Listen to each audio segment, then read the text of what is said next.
कहानी बंद कमरा। एक छोटे कस्बे में एक पुराना मकान था।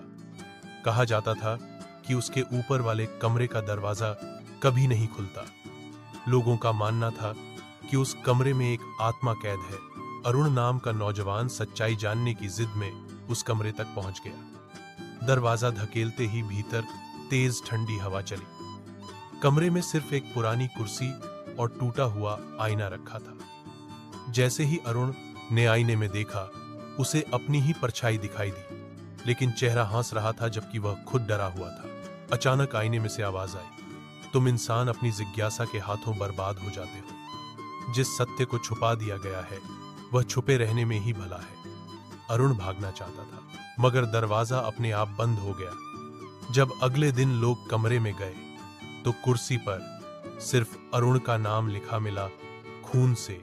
सीख यह कहानी सिखाती है कि हर रहस्य को उजागर करने की कोशिश करना जरूरी नहीं होता। कभी कभी सीमाएं मानना और संयम रखना ही हमें सुरक्षित रखता है। अनावश्यक जिज्ञासा खतरनाक हो सकती है।